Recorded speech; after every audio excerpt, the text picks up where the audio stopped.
nufta. Sagalee nufta. Seenaa.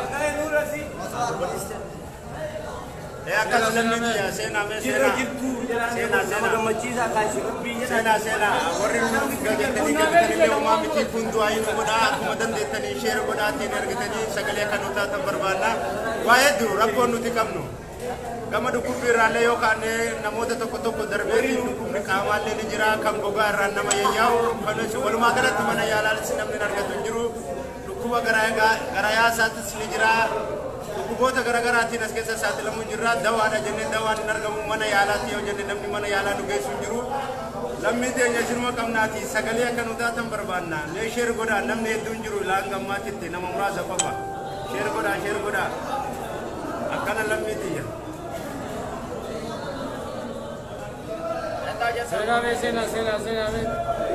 Yaa jiru biyya ormaa. Yaa jiru biyya ormaa lafa guddaa nama ormaa seetaa. Seenaa mee haala itti jiru nagartanii waan darramne keessatti rafuu hirribni hin jiru taa'uu hin dandeenyu taa'uu hin dandeenyu akka argatu jirra zayyifa mee sagalee nuuf taa'ame xiqqa faltanii sheer godhame. Dhibee addaatti saaxilamnee hedduu takka miidhamu jirraa jechuudha. Qaamni keenya dhibee irraa akka eegalee deemee akkanatti argitanii kunoo argitanii kana akkana ta'ee jira jechuudha qaamni keenya. Kanaafuu jechuudha qaamni keenya argitanii irraa akka ga'e deemeeti.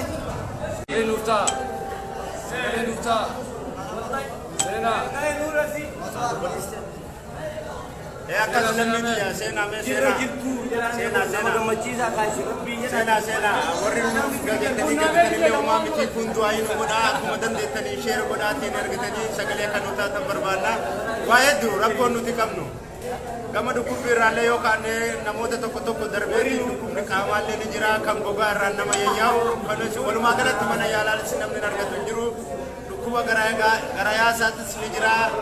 Dhukkuboota garaagaraatiin as keessa saaxilamuun jirra dawaadha jennee dawaan hin argamu mana yaalaatti yoo jenne namni mana yaalaa nu geessu hin jiru lammii teenya jirma qabnaati sagalee akka nu taatan barbaanna mee sheer godhaa namni hedduun jiru laan gammaatitti nama muraasa qofa sheer godhaa akkana lammii teenya.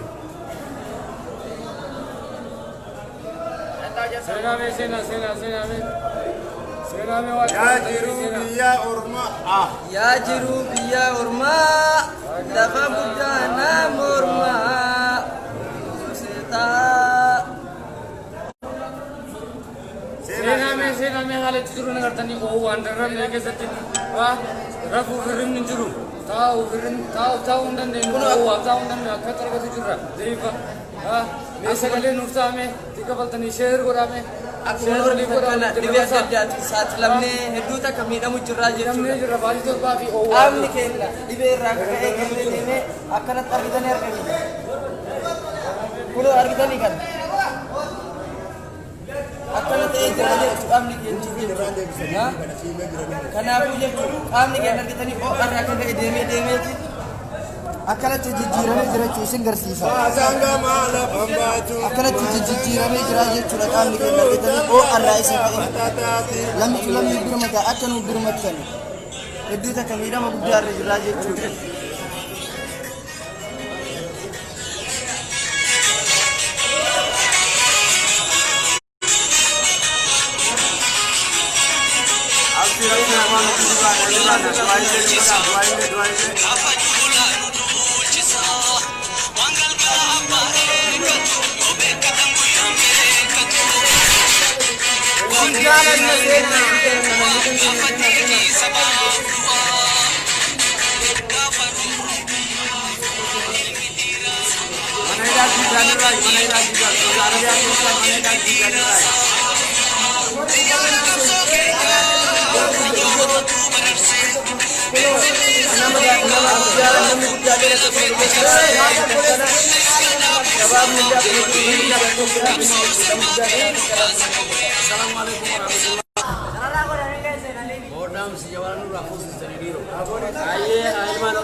inu kamu corona kana di satu udah mana ada wanita itu malu anu berbeda sini jada menjaga jalan bentenya berbeda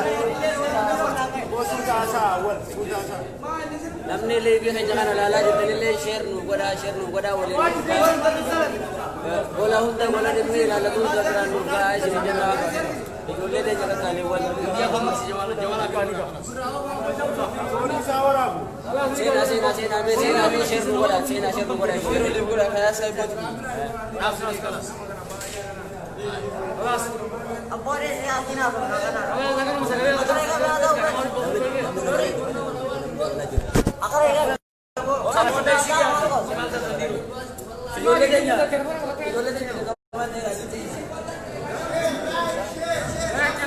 namne legi hai jangan lala jitne share nu goda wale bola hunda bola demi lala tu zakran nu ga sini jada dole de jaga kali wale dia ko masih jalan kali ka sena me share nu goda